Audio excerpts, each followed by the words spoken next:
Today, a sermon in Bahasa Indonesia. So for those who need translating device, please. Okay.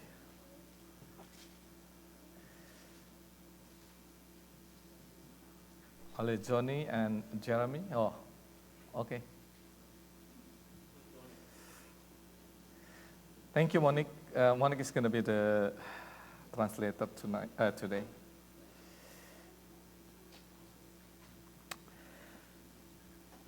Baik, saudara yang dikasihi Tuhan, saudara,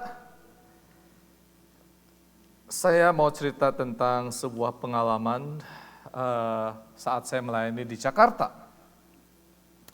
Sebagai pendeta jemaat, suatu pengalaman yang unik,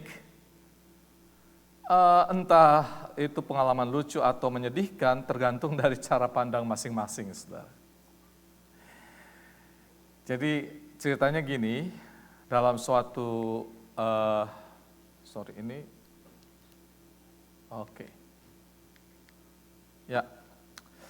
Setelah dalam sebuah acara Christmas Eve, saat itu saya tidak berkhotbah, tapi menggantikan khotbah dengan puisi reflektif, yang seakan-akan dibacakan oleh seorang tokoh bernama Simeon.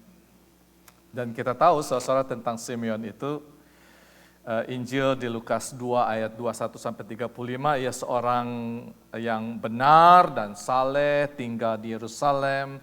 Dia sudah tua dan miskin yang menantikan penghiburan bagi Israel. Dan atas karunia Roh Kudus ia dinyatakan tidak akan mati sebelum ia melihat Mesias. Ya, itu ya ceritanya saudara tentang Simeon. Nah, saya berperan sebagai Simeon pada saat itu dengan sengaja pakaian jelek, lusuh, rambut sedikit panjang, kusut, dan wajah di make up seperti seorang yang rentak, sedikit berjanggut, dan saya menggunakan topi kumal, dan juga sedikit kotor, saudara-saudara, tangan kaki kotor. Dari rumah saya ke gereja hanya kira-kira jaraknya 200 meter, jadi saya jalan kaki dari rumah tanpa alas kaki, jadi ciakah gitu. Dengan tangan kaki kotor. Dan kebaktian sedang berlangsung, saudara. Jemaat bernyanyi lagu Natal, berkumandang. Masih ada mobil yang sedang parkir, jadi sedikit saya menyimpang, saya parkirkan mobil itu, supaya dia bisa itu. Tapi jemaat turun dari mobil cuek, sambil menutup pintu kencang, dia bergegas ke dalam gereja karena sedikit terlambat. Di depan pintu gereja, penatua menyambut tamu-tamu, tapi mata mereka sesekali memandang kepada saya dengan penuh curiga. Karena saya berdiri sebentar di depan pintu berusaha untuk masuk ke dalam gereja. Tapi penatua sedang memanggil petugas keamanan, Hansip, saudara. Panggil Hansip, minta supaya mereka mengawasi saya. Dan saya mulai melangkah masuk, saudara, ke dalam gereja, tapi penatua langsung menahan. Dan bertanya, Pak, mau kemana? Rupanya mereka tidak mengenali saya, saudara. Tapi saya menjawab, saya mau masuk boleh? Dengan agak ragu, dia mengambil kursi dari dalam dan menyuruh saya duduk di belakang, saudara. Sambil tetap tertunduk, nah kemudian saya berusaha untuk masuk ke depan. Karena tampak worship leader itu mulai gelisah. Karena saya belum juga muncul, saya di belakang gak bisa masuk, karena mau masuk susah, ditahan sama orang-orang pada curiga gitu ya.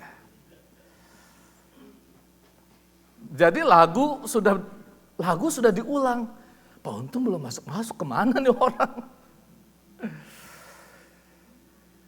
Lalu saya melangkah maju, saudara, tapi tiba-tiba beberapa penatua dengan nada sedikit keras, Pak, mau kemana? Jangan ke dalam, duduk di sini saja. Nah, saudara, karena suara sedikit keras, jadi jemaat terkejut dan menoleh ke belakang. Petugas keamanan masuk hendak menahan saya, tapi kemudian ada pemain drama lain yang memberitahu para penatua dan petugas keamanan, itu pendeta Untung, dia mau menyampaikan refleksi. Tentu sudah drama pun bisa berlanjut, tapi dengan suasana yang bercampur aduk. Ada yang sedikit tertawa karena tidak tahu bahwa itu bagian dari drama. Namun ada yang sedikit sedih karena selama ini telah menaruh curiga, gitu ya, yang berlebihan. Dan ini merupakan cerminan jujur dari diri kita yang seringkali tanpa sadar telah memilah-milah orang berdasarkan status sosial dan kesukuan. Tanpa sadar, saudara. Padahal Tuhan adalah rumah Tuhan adalah rumah yang seharusnya selalu terbuka bagi setiap orang berdosa, letih, lesu, dan berbeban berat tanpa harus dihalangi dan dicurigai. Betul nggak? Nah, saya yang pada saat itu membaca refleksi tentang Simeon yang merindukan pembebasan untuk orang Israel. Dan Yesus datang begitu ya. Nah, refleksinya hanya 15 menit. Jadi saya membuka kertas kumel gitu yang namanya kan ini orang tua ceritanya, kumel, dan kemudian membaca. Ya. Dan ya memang saudara jadi suasana berbeda ya. Ada yang nangis, ada yang senyum-senyum dan menyadari bahwa kadang-kadang kita menyambut Sang Mesias itu dengan benar, tapi juga kadang-kadang kita nggak peka gitu ya. Akan kehadiran Yesus.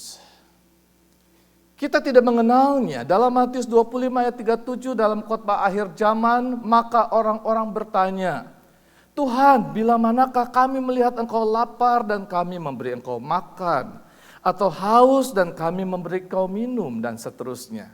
Kita tahu tentang pengajaran ini. Dan di ayat 40 dikatakan, aku berkata kepadamu, sesungguhnya segala sesuatu yang kamu lakukan untuk salah seorang dari saudaraku yang paling hina ini, kamu telah melakukannya untuk aku. Nah, saudara, itu sedikit cerita saja untuk masuk dalam khotbah hari ini.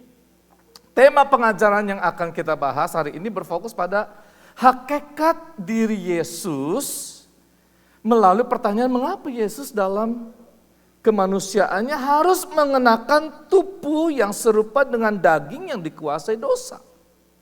Mengapa? Saudara, Yesus adalah Sang Firman, dan Firman itu bersama-sama dengan Allah, dan Firman itu adalah Allah. Kemudian Firman itu menjadi manusia. Dan kehadiran Yesus di dalam daging yang serupa dengan daging yang dikuasai dosa ini bukanlah suatu drama Natal. Juga bukan prank. Tapi suatu penggenapan dari apa yang telah direncanakan Tuhan sebelum dunia dijadikan. Yaitu rancangan keselamatan dan pernyataan kasih Allah. Karena Allah adalah kasih. Sebelum kita membahas topik ini, saudara, kita baca kembali ayat 1-3. Saya akan bacakan dalam bahasa Indonesia, saudara. Di sana dinyatakan begini. Demikianlah sekarang tidak ada penghukuman bagi mereka yang ada di dalam Kristus Yesus. Roh yang memberi hidup telah memerdekakan kamu dalam Kristus dari hukum dosa dan hukum maut. Sebab apa yang tidak mungkin dilakukan hukum Taurat karena tak berdaya oleh daging, telah dilakukan oleh Allah dengan jalan mengutus anaknya sendiri dalam daging, yang serupa dengan daging yang dikuasai dosa karena dosa. Ia telah menjatuhkan hukuman atas dosa di dalam daging. Nah, saudara, Paulus memulai pasal ini dengan sebuah kesimpulan lebih dulu, saudara.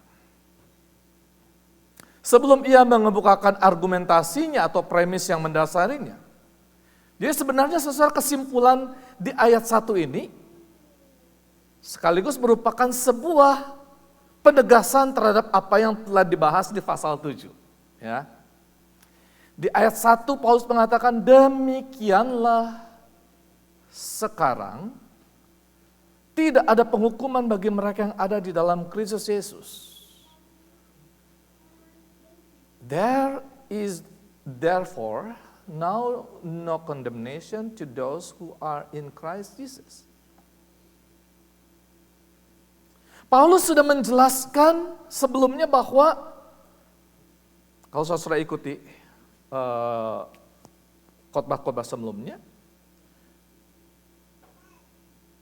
bahwa mereka yang berada di bawah perbudakan hukum Taurat, mereka semakin mengenal dosa dan berujung pada kematian. Sedangkan kita yang hidup di dalam iman kepada Yesus Kristus, maka kita hidup di bawah kasih karunia yang berujung pada kehidupan. Nah, saudara-saudara, frase yang mengatakan tidak ada penghukuman bagi mereka yang ada di dalam Kristus Yesus, ini juga mengindikasikan, saudara, bahwa mereka yang ada di dalam Kristus Yesus tidak akan mengalami penghakiman terakhir seperti yang dinyatakan di dalam Wahyu 20 ayat 11-15. Mengapa? Karena mereka yang menaruh pengharapan akan keselamatan di dalam Kristus Yesus telah mengalami pengangkatan lebih dulu sebagaimana digambarkan dalam Wahyu 4.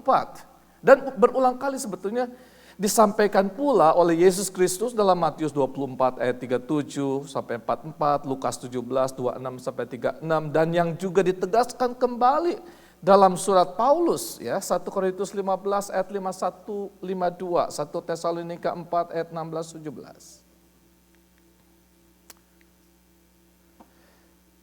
Saudara, kalau dikatakan di ayat 1 bahwa tidak ada penghukuman bagi mereka yang ada di dalam Kristus Yesus, sebetulnya apa sih hukuman mereka yang tidak ada di dalam Kristus?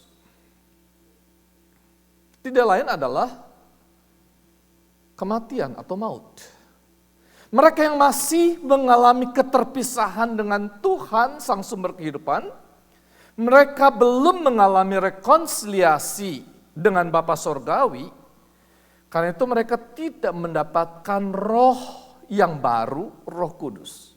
Dan Paulus menegaskan di ayat 2, roh yang memberi hidup telah memerdekakan kamu dalam Kristus dari hukum dosa dan hukum maut.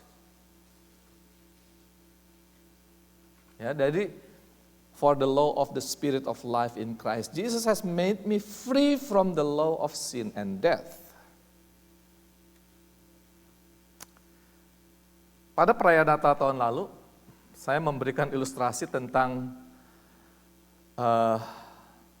roh yang memberi hidup ini, saudara, seperti power atau listrik yang dibutuhkan agar lampu-lampu pada pohon Natal itu hidup bercahaya. Sedangkan dosa mengakibatkan terputusnya hubungan kita dengan Allah, dan itu berarti kematian. Seperti kabel pohon Natal yang rusak dan terputus sehingga mati, tidak bercahaya, demikianlah hidup orang berdosa yang tidak memancarkan rupa dan gambar Allah karena dosa. Saudara, tentu kita masih ingat apa yang dinyatakan di dalam Yohanes 1 ayat 4-5, saudara.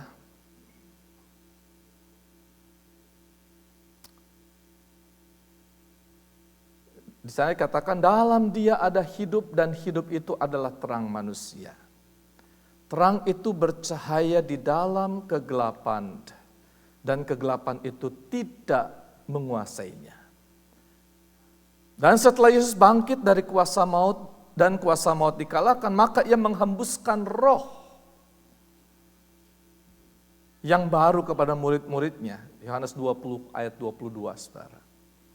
Ia menghembusi mereka dan berkata, terimalah Roh Kudus. Ketika Yesus Kristus menghembuskan Roh Kudus, ini tidak lain maknanya adalah bahwa manusia diciptakan kembali dan menjadi hidup. Di dalam Roma 8 ayat 2 ini, saudara, Paulus hanya menegaskan kembali apa yang telah dilakukan oleh Yesus Kristus, Tuhan dan Juru Selamat kita. Nah, saudara, mari kita beranjak pada topik yang menjadi fokus utama pada hari ini. Ini masih nggak bisa klik juga deh. Ya, sorry. Di ayat 3 Paulus mengatakan demikian. Sebab apa yang tidak mungkin dilakukan hukum Taurat karena tak berdaya oleh daging, telah dilakukan oleh Allah. Dan dengan jalan mengutus anaknya sendiri dalam daging. Yang serupa dengan daging yang dikuasai dosa karena dosa. Ia telah menjatuhkan hukuman atas dosa di dalam daging. Di sini Paulus menegaskan tentang tubuh yang dikenakan Yesus dalam kemanusiaannya. Mengapa saudara Paulus menekankan hal ini? Tentu ini menyangkut landasan pengajaran yang sangat penting, saudara. Kalau saudara masih ingat topik-topik khotbah 2 tahun yang lalu, 2022, maka saya pernah menyampaikan tentang cara pandang aliran Gnostik maupun agama Yahudi mengenai kemanusiaan Yesus. Tampaknya 2 aliran kekristenan ini juga, ya kita sebut kekristenan, bukan Kristen. Kristen mesti sesuai dengan Alkitab. Kalau tidak sesuai dengan Alkitab, ya kita tidak bisa bilang Kristen. Tapi mereka menyebutnya sebagai Kristen Gnostik. Nah, itu juga ada di dalam jemaat Roma. Nah, dalam pandangan agama Yahudi tentu saja Yesus dipandang sebagai manusia biasa yang bertumbuh sesuai dengan tradisi bangsa Yahudi sampai ia berusia 30 tahun dan dapat diakui sebagai rabi. Jangankan diakui sebagai anak Allah, para pemimpin Yahudi di masa itu pun tidak mengakui Yesus sebagai Mesias yang menggenapi nubuatan para nabi di Perjanjian Lama. Sekalipun saudara ada banyak bukti dari kemesiasan Yesus, namun para pemimpin Yahudi pada masa itu justru cenderung menganggap Yesus sebagai seorang rabi populer yang mengancam status quo. Bahkan tidak segan-segan menuduh Yesus menggunakan kuasa Beelzebul untuk mengadakan tanda dan mujizat.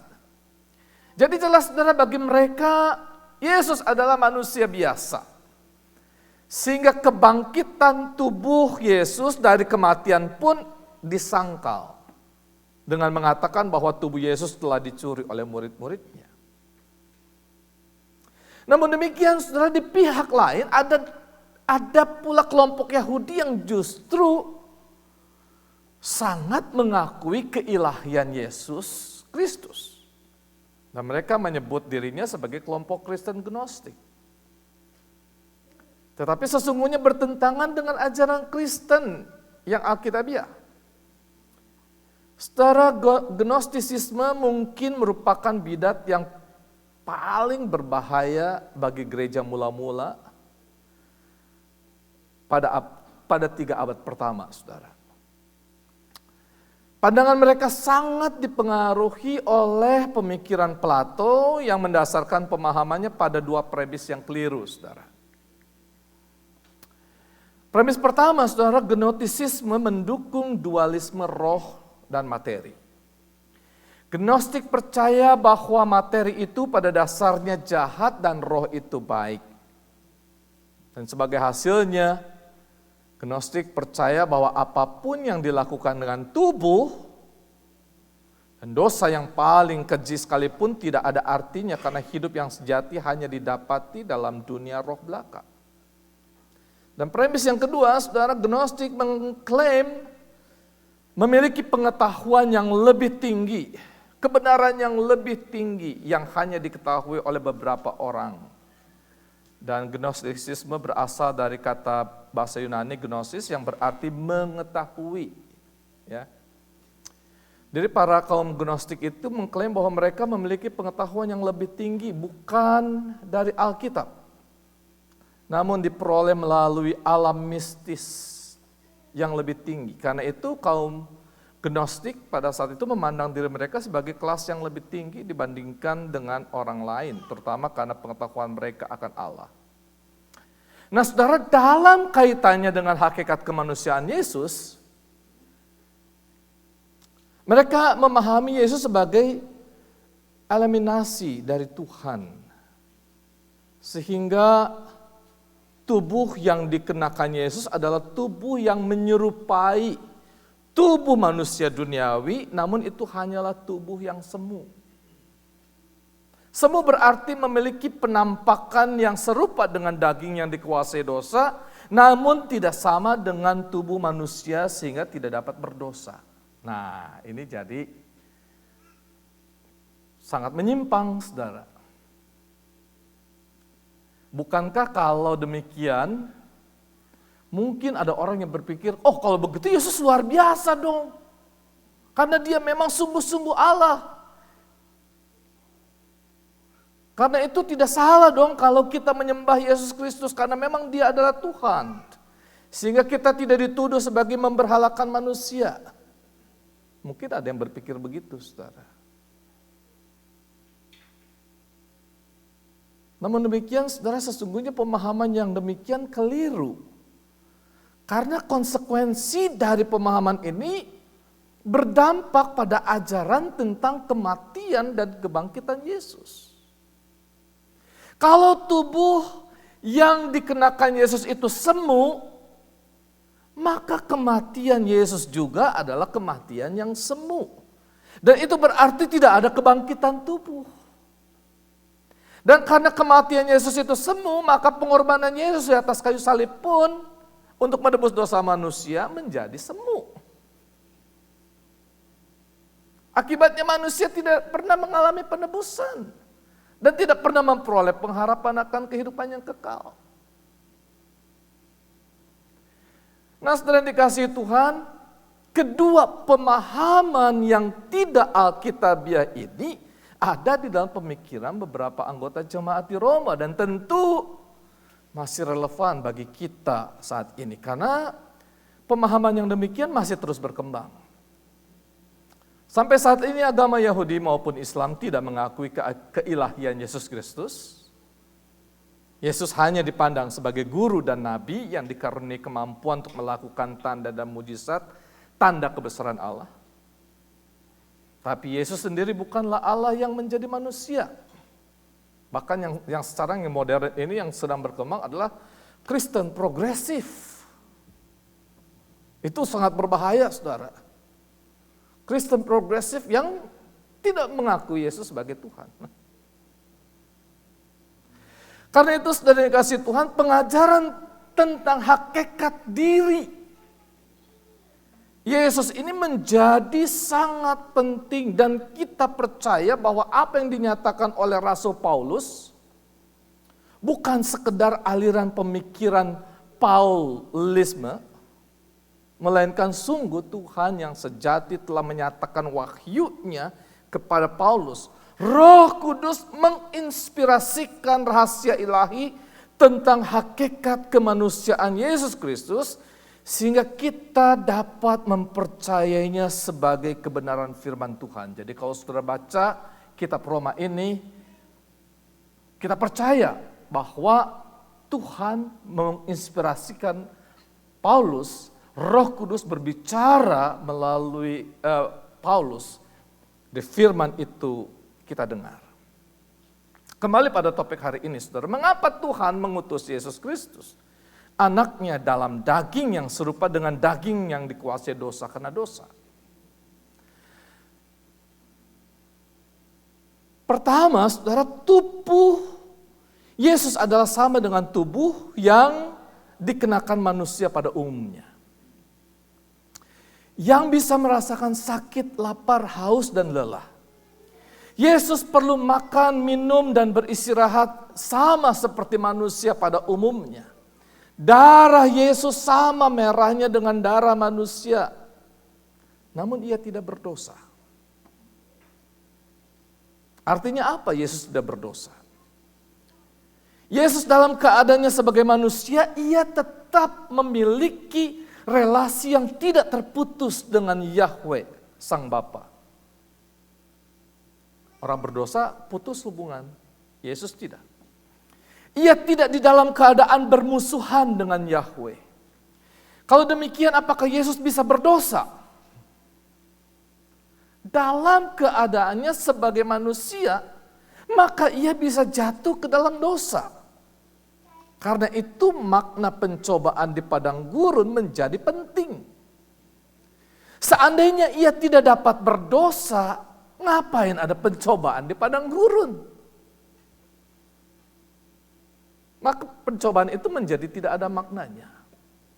Justru di dalam keadaannya sebagai manusia yang merasa haus, lapar, sakit, lelah, mengalami kematian, maka kegagalan si iblis untuk menjatuhkan Yesus dalam pencobaan di padang gurun memiliki makna yang penting. Yesus tidak jatuh dalam pencobaan saat ia lapar dan haus. Si iblis menggodanya agar dia mengubah batu menjadi roti.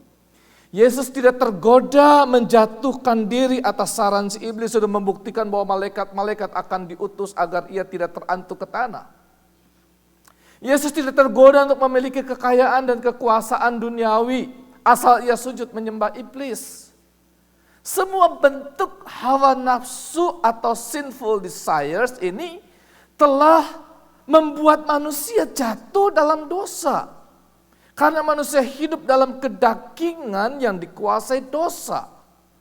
Namun Yesus Kristus dalam keadaannya sebagai manusia, ia telah belajar menjadi taat, bahkan taat sampai mati di kayu salib. Jadi pertama-tama dengan jalan seperti itulah, maka Yesus telah memberikan teladan bagi kita, bagaimana seharusnya kita hidup sebagai anak-anak Allah. Yang kedua, saudara,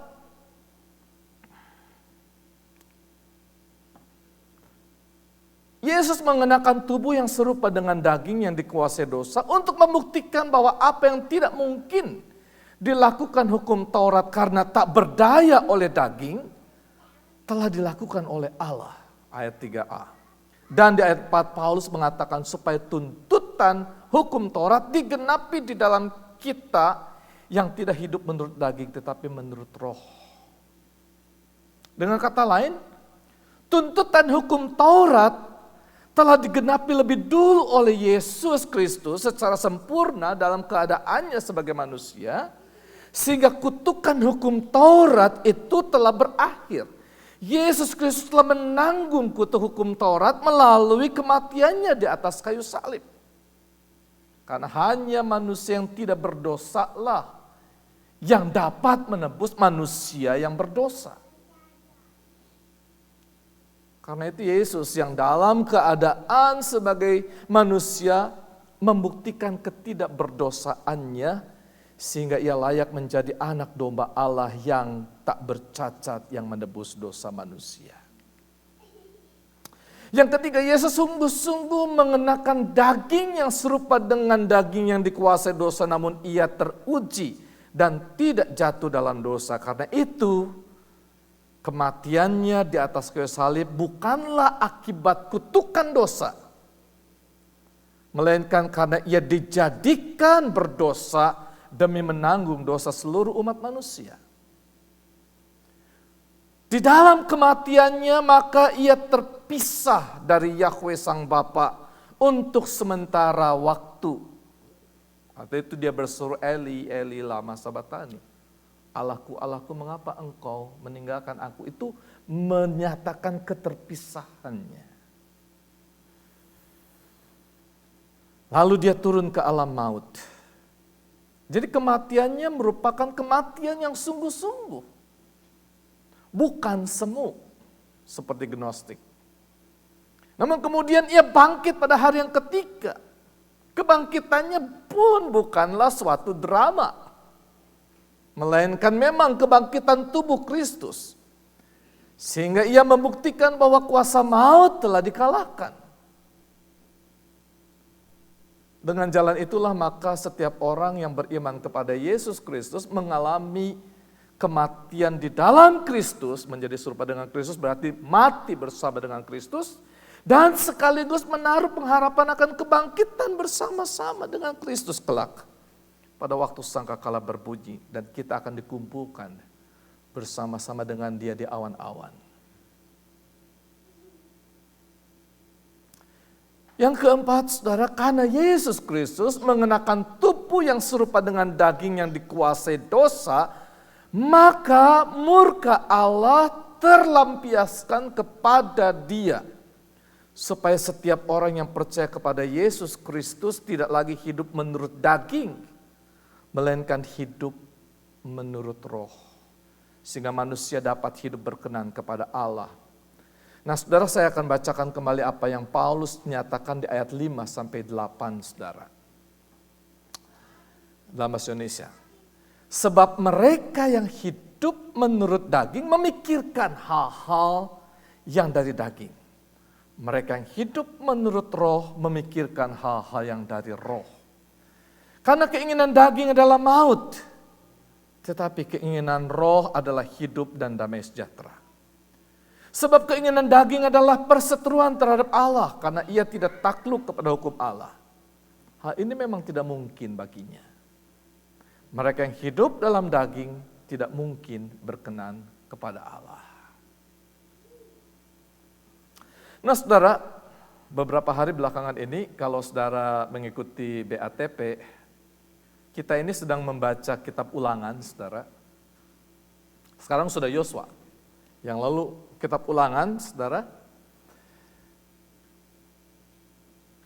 Kitab perjanjian antara Yahweh dengan umatnya. Dan di beberapa pasal terakhir, saudara, diingatkan bagaimana umat diperhadapkan dengan pilihan berkat atau kutuk. Jika mereka memilih berkat, mereka akan hidup dan menikmati segala kelimpahannya. Kalau mereka memilih kutuk, mereka akan binasa dengan segala penderitaan yang akan dialaminya. Berkat hanya akan diterima apabila mereka hidup setia dan mengasihi Tuhan, taat akan segala ketetapan yang telah diperintahkan kepada mereka, tanpa menyimpang ke kanan atau ke kiri, apalagi menyembah Allah lain selain Yahweh. Nah sebaliknya saudara, bila mereka berbalik, tidak setia dan menyembah ilah lain dengan segala perbuatan yang keji, maka kutuklah yang akan menjadi bagian hidup mereka. Nah hari ini saudara, kita membaca surat Paulus kepada jemaat di Roma dengan pembahasan yang sedikit berbeda namun intinya sama. Berkat kehidupan dan damai sejahtera akan kita nikmati apabila kita hidup menurut roh. Karena Allah adalah roh, maka penyembah-penyembah benar akan menyembah Dia dalam roh dan kebenaran. Sebaliknya, kutukan kematian atau maut dengan segala penderitaannya akan menjadi bagian dari mereka yang memilih untuk hidup di dalam daging. Karena mereka yang hidup dalam daging tidak mungkin berkenan kepada Allah. Disinilah saudara pentingnya mengapa Yesus Kristus harus mengenakan tubuh yang serupa dengan daging yang dikuasai dosa. Supaya kutukan maut terhadap daging ini ditanggung oleh Yesus. Sehingga melaluinya Roh Kudus dicurahkan. Roh Kudus inilah, yaitu Roh Kristus, tinggal di dalam setiap hati orang percaya. Yang memampukan dan menolong kita untuk hidup di dalam roh dan memikirkan apa-apa yang berasal dari roh. Kita dikuatkan, dihibur, dan diajar untuk senantiasa hidup di dalam roh. Roh Kuduslah yang akan mentransformasi akal budi kita dan memampukan kita untuk menghasilkan buah roh.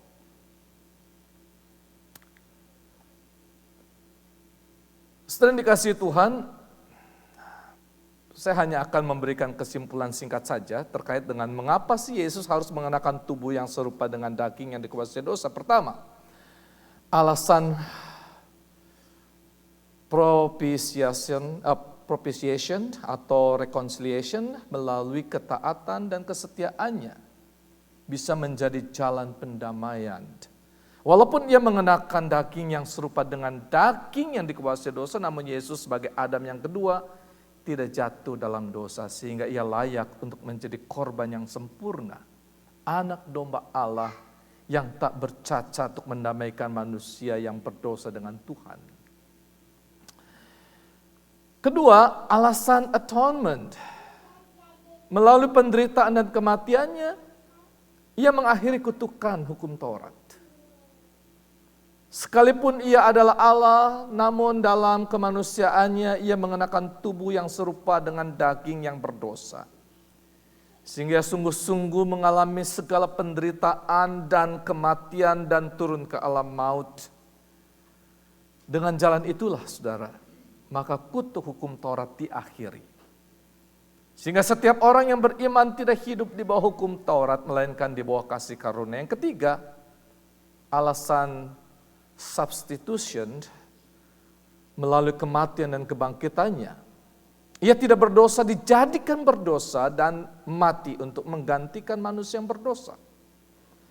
Dan melalui kebangkitannya mengalahkan kuasa maut, maka setiap orang yang beriman kepada Yesus juga akan mengalami kebangkitan dan hidup yang kekal. Dan yang keempat, saudara, alasan sanctification. Melalui kematian, kebangkitan dan kenaikannya ke surga, maka Roh Kudus dicurahkan. Setiap orang yang beriman kepada Yesus, ia belajar untuk hidup di dalam Roh yang memperbaharui akal budinya dan memampukannya untuk hidup berkenan kepada Tuhan. Nah, saudara dikasihi Tuhan, sebagai orang-orang yang telah menerima penebusan di dalam Kristus, pertama-tama mari kita aplikasikan firman Tuhan hari ini dengan membuka diri kita menjadi bait Roh Kudus, saudara. Berikan tempat bagi Roh Kudus berkarya seluas-luasnya untuk menciptakan kita kembali menjadi manusia baru. Ikuti setiap petunjuknya. Manakala ia berbicara di hati nurani saudara, supaya rohmu tetap menyala-nyala di akhir zaman ini, saudara. Dan aplikasi yang kedua, saudara, saya mau sedikit melengkapi refleksi BATP Sabtu minggu lalu yang sempat dibagikan oleh email. Karena sehabis mendengar refleksinya, saudara, terhadap ulangan 30, jadi email waktu itu ada refleksi ulangan 30 ya email ya. Saya melanjutkan mempersiapkan khotbah hari ini, dan saya tertarik untuk melengkapi yang seringkali orang salah memahami perintah utama dari Tuhan Yesus Kristus, yaitu hukum kasih. Hukum yang pertama dan terutama jelas, kasihilah Tuhan Allahmu dengan segenap hatimu, segenap kekuatanmu, dan segenap akal budimu. Tapi saudara, ketika kita diajar untuk mengasihi sesamamu manusia seperti kamu mengasihi dirimu sendiri, maka seringkali orang salah di dalam mengartikan frase mengasihi dirimu sendiri. Banyak orang menyamakan makna mengasihi dirimu sendiri itu seperti selfishness atau egocentrism, mengasihi diri sendiri. Tentu bukan itu yang dimaksud dengan mengasihi dirimu sendiri. Maksudnya adalah begini. Mengasihi dirimu sendiri itu memperlakukan diri kita dengan sebaik-baiknya. Merawati diri kita dengan sebaik-baiknya. Dan ini bukan memuaskan nafsu kedagingan diri kita. Sekali lagi perlu ditekankan saudara bahwa ini bukan memuaskan keinginan diri kita sendiri. Sebagai contoh, kalau kita tahu bahwa kita ini ada diabetik, maka mengasihi diri sendiri itu bukan memuaskan nafsu, makan sepuas hati. Itu justru tidak mengasihi diri sendiri namanya. Karena dengan begitu kita mencelakakan diri kita sendiri. Mengasihi diri sendiri berarti merawati tubuh kita, menjaga emosi kita, mengendalikan segala hawa nafsu yang bisa mencelakakan diri kita. Itu artinya mengasihi diri kita sendiri.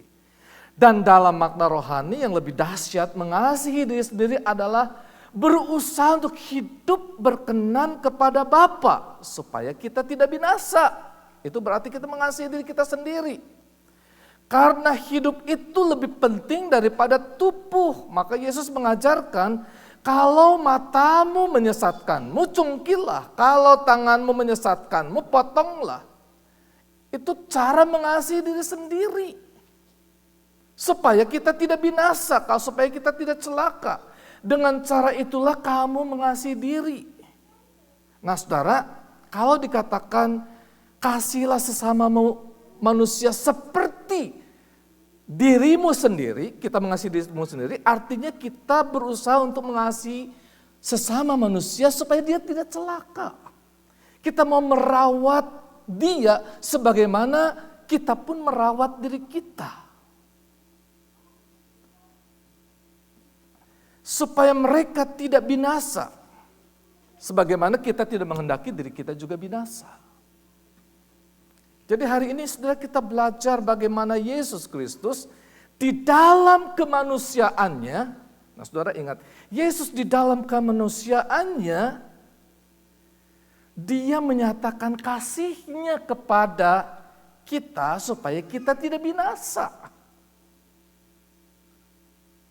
Itu tujuan mengapa Yesus menjadi manusia, mengenakan tubuh yang serupa dengan daging yang dikuasai dosa, namun dia tidak berdosa. Supaya kasihnya menjadi nyata kepada orang-orang yang dikasihinya, supaya kita tidak binasa. Amin. Let's pray.